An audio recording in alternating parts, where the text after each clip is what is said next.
সভাপতি মুজাহিদ আলী খুকন ভাই বিপিনুল হক নূর ভাইয়ের নির্বাচনী এলাকায় আমার ভাই আহত কেন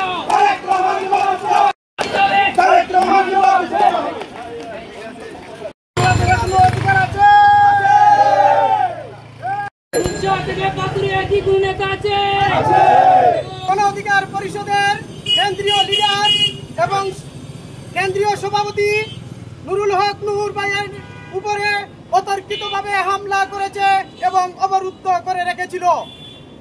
উনার নির্বাচনী এলাকায় হাসান আল মামুনের নেতৃত্বে উনার উপরে যেন অতর্কিতভাবে ন্যাক্কারজনক হামলা করেছে, আমরা উনার তীব্র নিন্দা এবং গ্রেপ্তার করার দূর দাবি জানাচ্ছি। এসব বাদ দিয়ে যে যারা বিশৃঙ্খলা করছে 300 আসনে তাদেরকে চিহ্নিত করুন এবং তাদের বিরুদ্ধে সাংগঠনিক ব্যবস্থা নিন। আমরা হুঁশিয়ার করে বলতে চাই, এই দেশের এই জুলাই অভ্যুত্থানে আমাদেরও যুদ্ধে অংশীদারিত্ব কম ছিল না।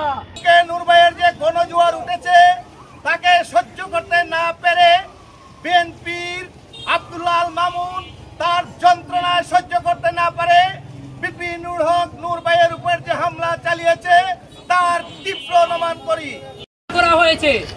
শুধু হামলা করে তারা ক্লান্ত হয় নাই, নুরুল হক নূর ভাইকে দীর্ঘ 3 ঘন্টা তারা অবরুদ্ধ অবস্থা রেখেছিল।